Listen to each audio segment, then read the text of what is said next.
ചെറിയ കുട്ടികളെ കൈകാര്യം ചെയ്യുന്നത് വളരെ പ്രയാസമുള്ള ഒരു കാര്യമാണ്. അവരുടെ വാശി, കാര്യമറിയാതെയുള്ള കരച്ചിൽ, ഇതൊക്കെ മാനേജ് ചെയ്യാൻ വളരെ ബുദ്ധിമുട്ടാണ്. കുട്ടികളെ മിടുക്കരാക്കാൻ പേരന്റിങ് ശൈലിയിൽ എന്തൊക്കെ മാറ്റം വരുത്താം എന്നതാണ് ഇന്നത്തെ വീഡിയോയിൽ നിങ്ങളുമായി പങ്കുവയ്ക്കുന്നത്. നമ്മുടെ ചെറിയ കുട്ടികൾ എങ്ങനെയൊക്കെയാണ് സാധാരണ വാശി കാണിക്കുന്നത്? അവർ വാശി പിടിച്ച് നിലത്ത് കിടന്നുരുളാം, കയ്യിൽ കിടന്ന സാധനങ്ങൾ എടുത്തെറിയാം, കരഞ്ഞ് ബഹളം വയ്ക്കാം. സാധാരണ ഇങ്ങനെയൊക്കെ അല്ലേ കുട്ടികൾ വാശി കാണിക്കാറുണ്ട്. പൊതുസ്ഥലത്ത് വെച്ച് കുട്ടികൾ വാശി പിടിക്കുമ്പോൾ നമുക്ക് വളരെ വിഷമമാണ്. അത് മിക്കവാറും മറ്റുള്ളവർ എന്ത് വിചാരിക്കുമെന്ന് കരുതിയാണ്. ശരിയല്ലേ? നമ്മളപ്പോൾ ഓർക്കേണ്ട ഒരു കാര്യം, കുട്ടികളുടെ വാശി ഒരു സാധാരണ സംഭവം എന്നാണ്. ഇങ്ങനെയുള്ള ഏത് സാഹചര്യത്തിലും മുതിർന്നവർ സമചിത്തത വിടാതെ ശ്രദ്ധിക്കണം. ചെറിയ കുഞ്ഞുങ്ങളാണ് വാശി പിടിക്കുന്നതെങ്കിൽ നിറമോ ശബ്ദമോ ഉള്ള എന്തെങ്കിലും കാണിച്ച് കുഞ്ഞിൻ്റെ ശ്രദ്ധ മാറ്റാം. കുറച്ച് മുതിർന്ന കുട്ടി വാശി കാണിക്കുമ്പോൾ കുട്ടിയുടെ സമീപത്ത് സമാധാനമായിരിക്കുക, അതല്ലെങ്കിൽ അല്പസമയത്തേക്ക് മുറിയിൽ നിന്ന് നമ്മൾ മാറി നിൽക്കുക. കുട്ടി കരച്ചിൽ നിർത്തിയ ശേഷം മാത്രം മുറിയിലേക്ക് ഇരിക്കുക. വാശിയെടുക്കുന്ന കുട്ടികളോട് ദേഷ്യപ്പെട്ട് സംസാരിക്കുന്നത് ഒഴിവാക്കണം, അതല്ലെങ്കിൽ കുട്ടി കൂടുതൽ അസ്വസ്ഥനാകും, വാശി കൂടുകയും ചെയ്യും. 6 വയസ്സിന് ശേഷം കുട്ടികൾ സ്ഥിരമായി വാശി കാണിക്കുന്നുവെങ്കിൽ കൂടുതൽ ശ്രദ്ധ ആവശ്യമാണ്. എന്തുകൊണ്ട് ഇങ്ങനെ വാശി കാണിക്കുന്നുവെന്ന് കണ്ടെത്തണം. ഏത് തരത്തിലാണ് കുട്ടി പെരുമാറുന്നത്, ഇങ്ങനെ പെരുമാറുന്നതുകൊണ്ട് എന്താണ് സംഭവിക്കുന്നത് തുടങ്ങിയവയെല്ലാം കൃത്യമായി വിലയിരുത്തണം. മാതാപിതാക്കളുടെ ശ്രദ്ധ ക്ഷണിക്കൽ, സഹോദരങ്ങളോടുള്ള അസൂയ, പെരുമാറ്റ വൈകല്യം, ഇങ്ങനെ പലതരത്തിലുള്ള പ്രശ്നങ്ങളാകാം ഈ വാശിക്ക് കാരണം. സ്കൂളിൽ പോകില്ലെന്ന് കുട്ടി വാശി പിടിച്ച് കരയുന്നുണ്ടെങ്കിൽ മടിയാണോ കാരണമെന്ന് ശരിക്കും വിലയിരുത്തണം.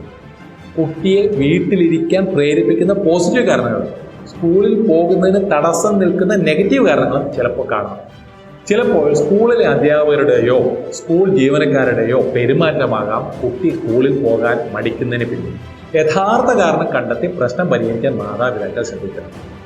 മാതാപിതാക്കളുടെ പെരുമാറ്റം വളരെ പ്രധാനമാണ്. മാതാപിതാക്കൾ കുട്ടിയിലെ വാശിയെ സ്വയം അറിയാതെ പ്രോത്സാഹിപ്പിക്കുന്നുണ്ടോ എന്നത് കൂടി ശ്രദ്ധിക്കണം. വാശി കാണിക്കുമ്പോൾ അവഗണിക്കുന്നതാണ് നല്ലത്. നമ്മൾ മാതാപിതാക്കൾ അറിഞ്ഞോ അറിയാതെയോ പലതരത്തിലും കുട്ടികളുടെ വാശിയെ പ്രോത്സാഹിപ്പിക്കാറുണ്ട്.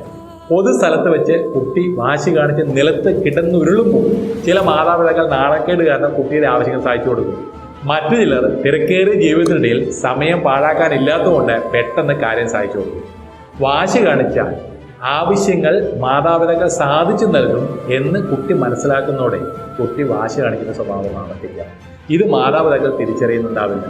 വാശി കാണിക്കുന്ന സ്വഭാവം ആവർത്തിക്കാതിരിക്കാൻ കുട്ടിയെ പ്രേരിപ്പിക്കുന്ന ഇത്തരം കാര്യങ്ങൾ പരിഹരിക്കുകയാണ് പ്രധാനമായും വേണ്ടത്. കുട്ടി വാശി പിടിക്കുന്ന കാര്യം യഥാർത്ഥത്തിൽ ആവശ്യമുള്ളതാണോ എന്ന് കൃത്യമായി വിലയിരുത്തി മാത്രമേ അത് സാധിച്ചു കൊടുക്കണോ വേണ്ടതെന്ന് തീരുമാനിക്കാൻ പാടുള്ളൂ.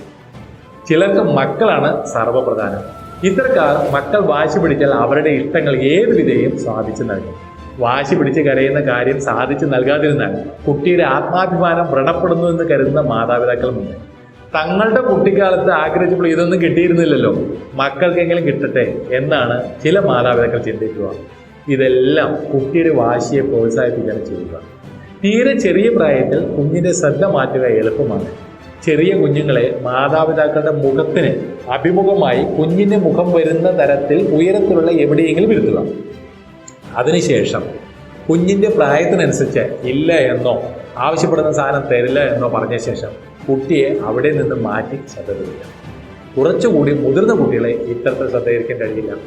4-5 വയസ്സ് ആയ കുട്ടികളാണെങ്കിൽ വാശി പിടിക്കുന്ന കാര്യം നടപ്പിലാക്കാൻ കഴിയാത്തത് എന്തുകൊണ്ടാണെന്ന കാര്യകാരണ സഹിതം മാത്രമേ വ്യക്തമാക്കാം. തീരെ ചെറിയ പ്രായം മുതലേ കുഞ്ഞുങ്ങളെ കൃത്യമായ അച്ചടക്കം ശീലിപ്പിക്കണം. അച്ചടക്കം ശീലിപ്പിക്കുന്ന ഈ രീതിയോടോ അതല്ലെങ്കിൽ നിയന്ത്രിക്കുന്ന മാതാപിതാക്കളോടോ കുട്ടിക്ക് സ്നേഹമുണ്ടാകണം. പട്ടാളച്ചിട്ടയിൽ അച്ചടക്കം അടിച്ചേൽപ്പിക്കുകയോ ശിക്ഷ നൽകുകയോ ചെയ്താൽ കുട്ടി അത് താൽക്കാലികമായി അനുസരിച്ചേക്കാം. പക്ഷേ ഉള്ളിലെ പ്രതിഷേധവും നീരസവുമെല്ലാം ഉപബോധ മനസ്സിൽ കിടന്ന് പിന്നീട് ഏതെങ്കിലും അവസരങ്ങളിൽ സ്വഭാവത്തിൽ തകരാറായി പുറത്തു വരാനിടയുണ്ട്. കുടുംബാംഗങ്ങളുടെ പെരുമാറ്റം വളരെ പ്രധാനമാണ്. മാതാപിതാക്കൾ പറഞ്ഞു കൊടുക്കുന്നതോ നിർദ്ദേശിക്കുന്നതോ ആയ കാര്യങ്ങളെക്കാൾ 10 മടങ്ങ് കരുത്തുണ്ടാവും മുതിർന്നവർ നൽകുന്ന മാതൃക. അച്ചടക്കം ശീലിപ്പിക്കേണ്ട മാതാപിതാക്കൾ കുട്ടികൾക്ക് മാതൃകയായി പെരുമാറാൻ പ്രത്യേകം ശ്രദ്ധിക്കണം. 1 വയസ്സുള്ള കുട്ടി പോലും വീട്ടിലെ മുതിർന്നവരെ അനുകരിക്കുന്നത് നമ്മൾ കണ്ടെത്തിയില്ല. കുട്ടികളെല്ലാം നിരീക്ഷിക്കുന്നുണ്ടെന്ന് ഓർമ്മിക്കുക. എപ്പോഴും വാശി കാണിക്കുന്ന കുട്ടികളെ സ്മാർട്ടാകാൻ കഴിവ് കൂടുതലുള്ള മെച്ചപ്പെടുത്തുന്ന ആക്ടിവിറ്റികളിലേക്ക് ഏർപ്പെടുത്തണം. വരയ്ക്കാൻ ഇഷ്ടപ്പെടുന്ന കുട്ടിയെ വരയ്ക്കാൻ പ്രേരിപ്പിക്കാം, കരകൗശല വിദ്യ പരിശീലിപ്പിക്കാം, കുട്ടികളിൽ നല്ല ശീലങ്ങൾ വളർത്തിയെടുക്കാം. എപ്പോഴും വില കൂടിയ സാധനങ്ങൾ വേണമെന്ന് വാശി പിടിക്കുന്ന കുട്ടികളെ സാമൂഹ്യ സേവനം ചെയ്യാനും അനാഥാലയത്തിലെ കുട്ടികൾക്ക് സഹായം നൽകാനും പ്രേരിപ്പിക്കണം. ഒഴിവു സമയങ്ങളിൽ ഇഷ്ടപ്പെട്ട പാഠ്യേതര പ്രവർത്തനങ്ങളിൽ മുഴുകാൻ കുട്ടിയെ അനുവദിക്കണം. എല്ലാ കുട്ടികളിലും എന്തെങ്കിലും ഒരു കഴിവുണ്ടായിരിക്കും. അത് കണ്ടെത്തി അവരെ പ്രോത്സാഹിപ്പിക്കണം. കായിക വിനോദങ്ങളിൽ കുട്ടികളെ പങ്കെടുപ്പിക്കണം. ചെറുപ്പം മുതലേ അതിൽ ട്രെയിനിങ് കൊടുത്താൽ പിന്നീട് അവർക്ക് അതിനുള്ള ഇഷ്ടം തോന്നും. ഇത് ഒരു പരിധിവരെ മനസ്സിനെ നിയന്ത്രിക്കാൻ കുട്ടികളെ പ്രാപ്തരാണ്.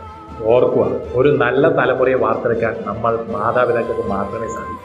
സമൂഹത്തോടെ നമുക്കുള്ള ഉത്തരവാദിത്വം നിറവേറ്റേണ്ടത് നമ്മുടെ കുട്ടികളെ നല്ല പൗരന്മാരായി വളർത്തി സമൂഹത്തിലേക്ക് അയക്കുക എന്നതിലൂടെയാണ്. ഈ വീഡിയോ കണ്ടതിന് നിങ്ങൾക്ക് നന്ദി. ഇത് നിങ്ങൾക്ക് ഇഷ്ടപ്പെട്ടാൽ ലൈക്ക് ചെയ്യാനും ഷെയർ ചെയ്യാനും മറക്കരുത്. ഈ ചാനൽ ഇതുവരെ സബ്സ്ക്രൈബ് ചെയ്തിട്ടില്ലെങ്കിൽ സബ്സ്ക്രൈബ് ചെയ്യാനും മറക്കരുത്.